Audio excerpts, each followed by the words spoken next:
අද අපි ඔබ හමුවට ගෙන එන්නේ ධෛර්යය යන වචනේ සැබෑ අර්ථය පෙන්නු මිලියන ගණනකගේ දැස් කඳුලින් තෙත් කළ පුංචි වීරයෙකුගේ කතාවක්.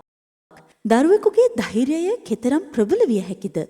ජීවිතයේ අවසානය දැන දැනත් තමන්ගේ මරණයෙන් අන් අයට ජීවිතය දීමට තීරණය කළ ඒ උතුම් කතාවයි මේ. මේ පුංචි වීරයාගේ නම ලියන් යාओයි. ඔහු චීනයේ ෂෙන්සෙන් නගරයේ පදිංචි 11 හැවිරිදි දරුවෙක්. 2014 වසරේදී ලියන්ව සුව කළ හැකි මාරාන්තික මොළයේ පිළිකාවකින් පෙළෙන බවට වෛද්‍යවරුන් හඳුනාගත්තා.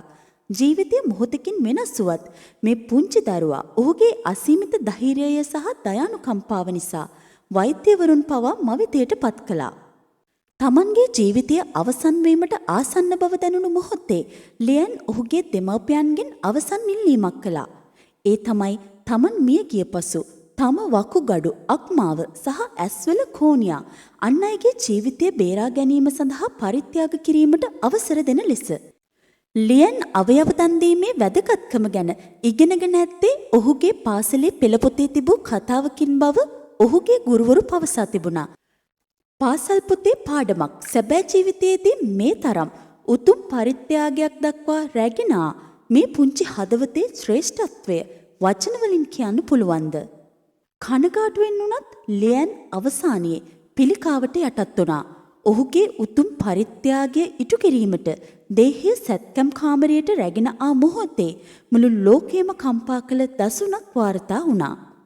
එම ස්ථානයේ සිටි සියලුම වෛද්‍යවරුන් මේ පුංචි වීරයාට සහ ඔහුගේ මවට ගෞරවයක් වශයෙන් හිස නමා ආචාර කළා.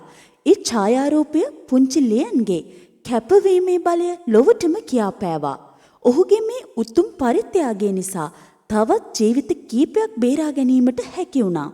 ලියන් යාओයිගේ කතාව කුඩා දරුවෙකුට වුවද ලෝකයට කෙතරම් විශාල බලපෑමක් කළ හැකිද යන්න කදිම නිදසුනක්. ඔහුගේ උරුමය, ත්‍යාගශීලී භාවය සහ ධෛර්යය පිළිබඳ සදාකාලික සංකේතයක් ලෙස ලෝකයේ පුරා ඉතිරිව පවතිනවා.